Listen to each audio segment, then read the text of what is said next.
Court is now in session.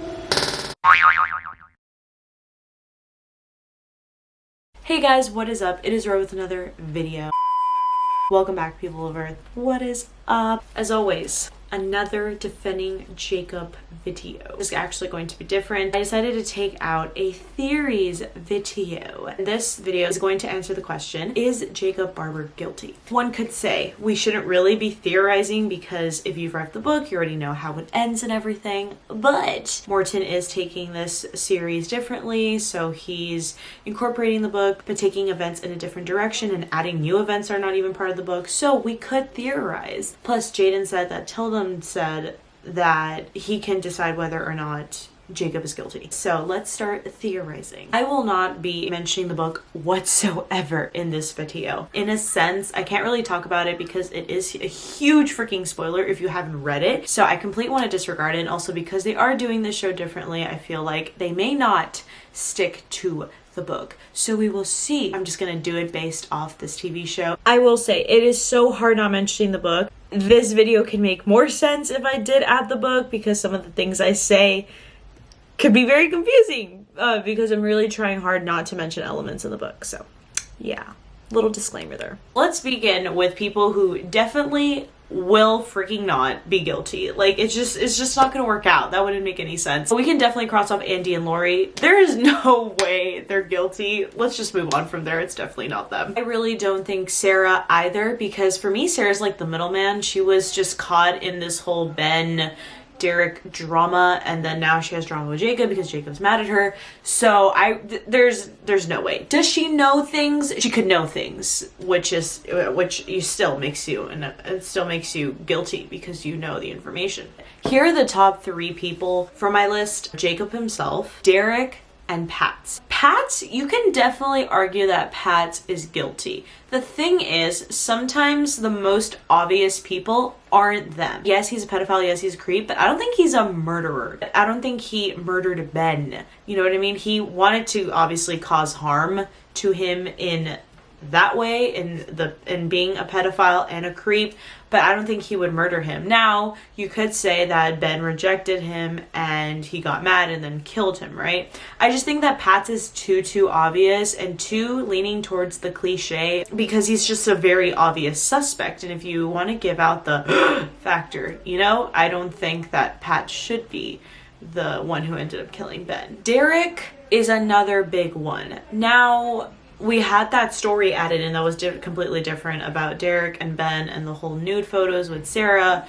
That was a new story. So then that points more fingers at Derek. He was so easy to expose Jacob about his knife and everything, and really easy to just turn his back on his friend. Well, he liked Sarah. He wanted to defend her. Sarah rejected him even after the little action he did of getting the phone back that he thought was going to make her happy. So there's motive behind there, definitely. Jealousy, rage, anger. So back to the other suspects before I got into Jacob, I did forget to mention one thing, and this is a big what the frick Romina theory. We could say that Logidus, Derek, Sarah, more people are in on all of this. They know the truth. They know what happened, minus Ben's parents. Maybe they know the truth of that happened, who really killed him, and they all just want to go against the Barber family and put them down. Maybe they never liked the Barber family. They're all being fake with them. They wanted to take down the family. Also, Logidus really hates Andy. Like, he doesn't like him whatsoever. And even though Andy mentored him into being the lawyer he is now, he will do anything to prove that Jacob is guilty, regardless if he is or not. So he wants that all in his power to just take down Andy. So that's a big motive too. But that is a big what the frig doesn't even make sense theory. But we're just gonna throw it in there for fun, for the fun of theorizing. Now we get to the final one, guys. Jacob. Do I think Jacob is guilty? No.